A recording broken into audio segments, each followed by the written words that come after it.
Hey SLOB, you might be a perfectionist. It takes one to know one.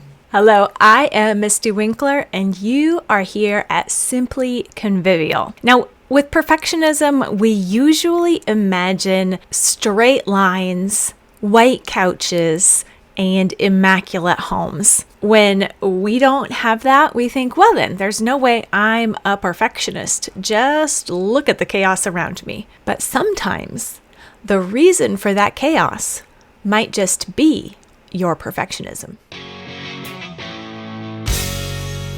It is paralyzing, perfectionism. I used to think that I was not a perfectionist because nothing I ever did was perfect. I was more of a slob. So how could I be a perfectionist? Then one time I was chatting with my mom, who mentioned that my youngest sister was a perfectionist, like I was. I was bewildered by this casual accusation. Me? A perfectionist? Isn't that reserved for people who can draw true circles and sew in straight lines, and the people who insist on doing so? She, my mom continued about my sister, won't hang up her clothes at all unless she has the time and inclination to sort them by type and color while she's at it. Wait a sec, is that weird? Because I totally do that. Is that perfectionism? If so, then I am guilty as charged, because that's exactly how I operate.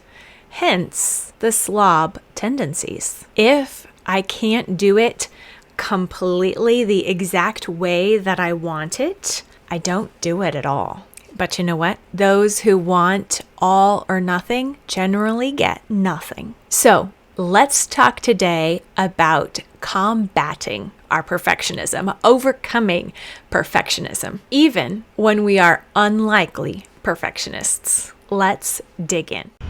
If you like videos and encouragement about keeping your heart and mind and hands engaged in your work at home, then you have come to the right place. Be sure to hit subscribe and hit the like button here and leave a comment below.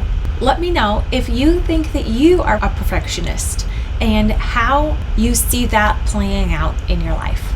I love to respond to comments and to get to know you there. So if all or nothing is our tendency, then we shouldn't be surprised when we can't get up off the couch. Why start when we know that we won't accomplish what we'd like? Perfectionism is debilitating, and it's that debilitation that causes us to end up in chaos and discouragement that we just can't seem to pull up out of. So then how do we pull up out of it? How can we pull up out of our own selves? The answer is simple, straightforward, but oh so hard.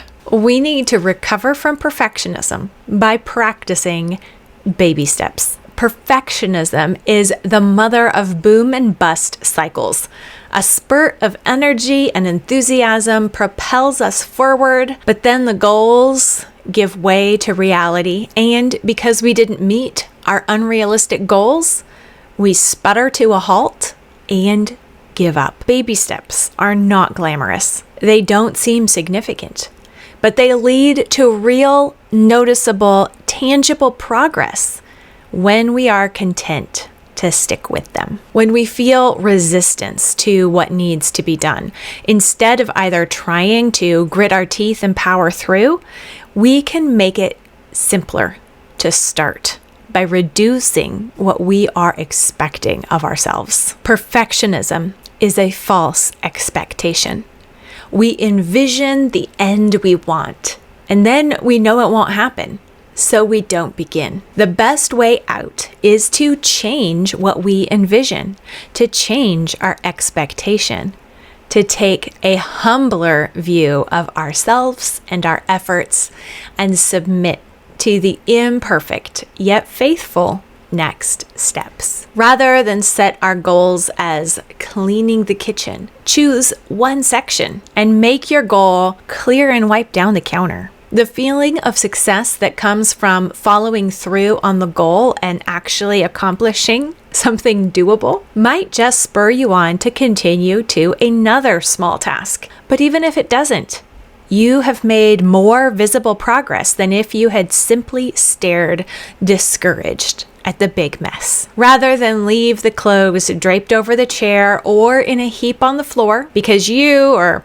I want to completely reorganize your wardrobe, we need to take this simple, humble action of just putting the shirt back on the hanger, even if there is no system in place. We imagine that once we get our act together and completely organize and systematize our routines and our homes, then it will all be easy. But that's a lie. It's a procrastinating lie.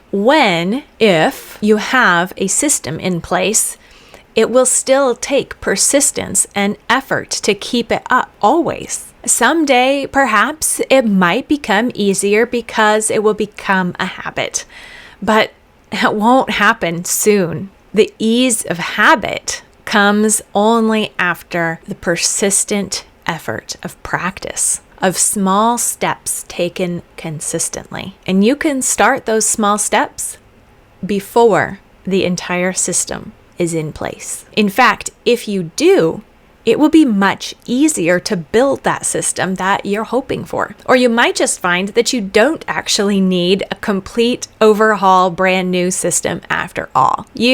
I just need a reorganization of our attitudes and our expectations. Do you want to find out what your biggest organizational need is?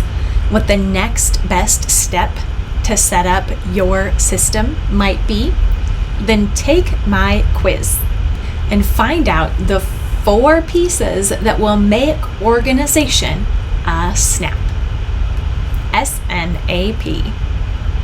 The 4 pieces that you need to be organized. Take the quiz, find out what all 4 are and which one you should work on first.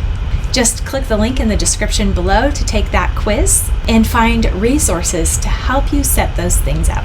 And keep following the organizational trail here on YouTube by clicking one of these videos and get the organizational pep talk that you need. Subscribe, like this video, and then start the next one.